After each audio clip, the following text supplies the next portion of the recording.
literally manufacturing consent in us.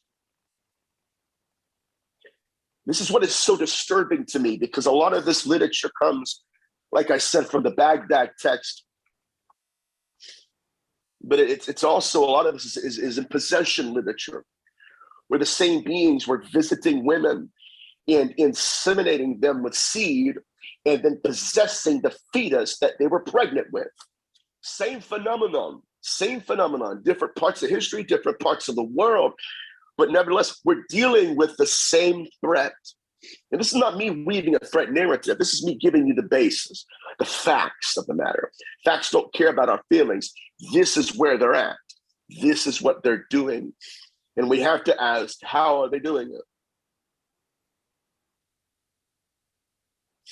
There's a few ideas that I have. Number one is that they're hacking the frontal orbital cortex. It's right behind our eyes. This is what Joanne Scurlock mentions, how that they were looking into women's eyes, looking into men's eyes.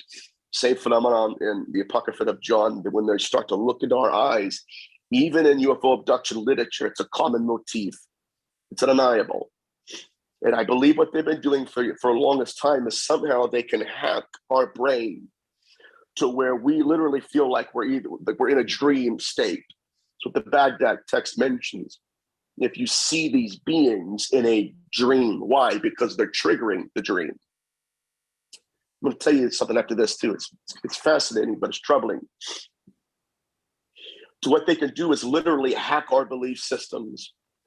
See, one thing that the medial frontal orbital cortex does is, like when you go to a theater and watch a movie, it's that part of our brain that tells us whether or not what we're watching is real. Is it happening to me, or is it happening to someone else? Right? And what am I experiencing? Is this reality, or is this just a dream? I've worked with women who they've encountered this exact phenomenon. It's very, very troubling. But I would give you a personal account of mine. This is how these beings are fulfilling the need for their hybridization program. I was engaged, must have been about 4 or 5 years ago now. I was engaged to a girl. I'm sleeping in bed. It was late Friday night, early Saturday morning. And I know what spiritual attacks are. I think most of us do that are watching this and listening to this.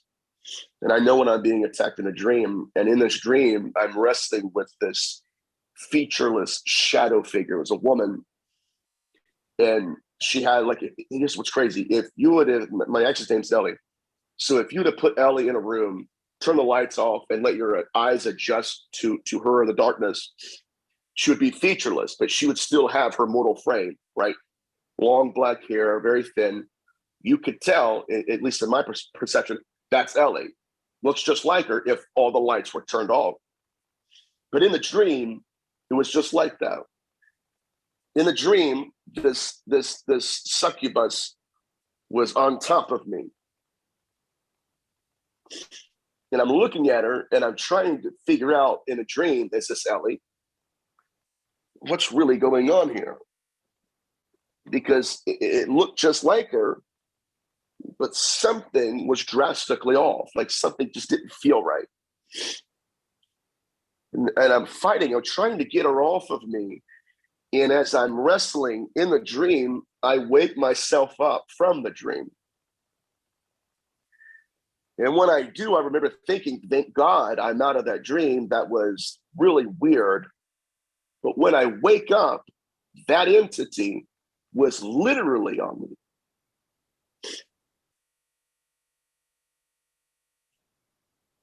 So it wasn't a dream. That entity had literally, it was like it manifested in 2 different dimensions of Nathaniel.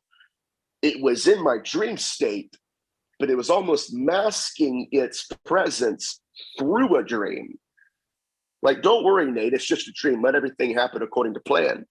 And that's what many women and men have done. It's just a dream. Go ahead and let them do it. The end result, though, with me is when I woke up, it was still on me. It was there. It was there.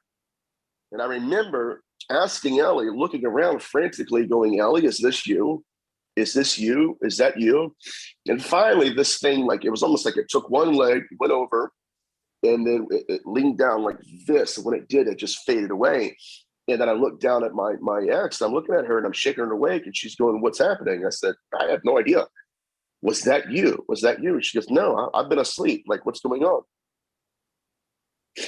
This is important research, and we have to do more of this. We have to understand how they're accessing different dimensions of thought, reality, and dreams. It's important. But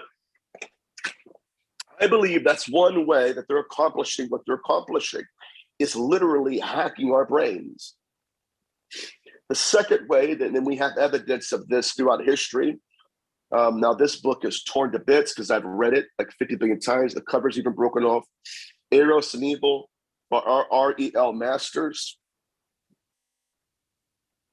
The second way I believe, this is what I'm talking about, and this is why you need to get this book. He mentions the second way I believe that they're doing this is that it's a possibility they're employing their drugs, whatever they would be.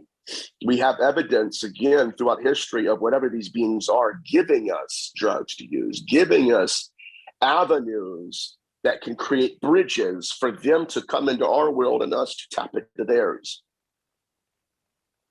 So in witch era literature, they mention what's called the Drake apothec, the apothecary.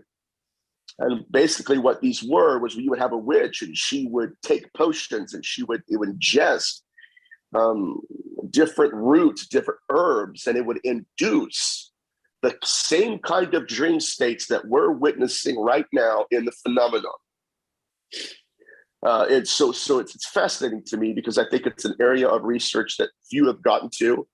And I think that the more we do these shows, I'll get deeper and deeper into this specific subject. But there's a reason why I believe that. In R.E.L. Masters' book, Forbidden Sexual Behavior and Morality, he discusses, I'm reading this from his book, a Goettingen professor who had found an ancient witch's ointment recipe. This is incredible, incredible. And he was the only one, I love this. I know I keep saying it, but you got to understand how I think, man. You get a breakthrough, it's like, oh my God, this is huge. He was the only one of his researchers, his fellow researchers, that did this. He went out all across the world, and he got all of the roots, all of the herbs, and went down the checklist, checked every box for the ingredients of this ritual. He mixed it up, he took it, and when he took it, he had a succubus experience where he literally met an entity, and that entity presented itself as a succubus. Quite literally, here I am now, who's out there to meet me? And the entity said, okay, sir, here is how I'm going to do it. And it manifested as a succubus. So there are many avenues, I think, that they can take to induce this experience. But I'm telling you, either one, we have to understand that it presents a direct threat to us as a species. They're not asking us, they're doing it. Dr. Carla Turner had a case study of a woman that was laying down. I probably told this before. My God help us. Laying down in her bed, daydreaming, sleeping in the middle of the day when an entity walked through her wall.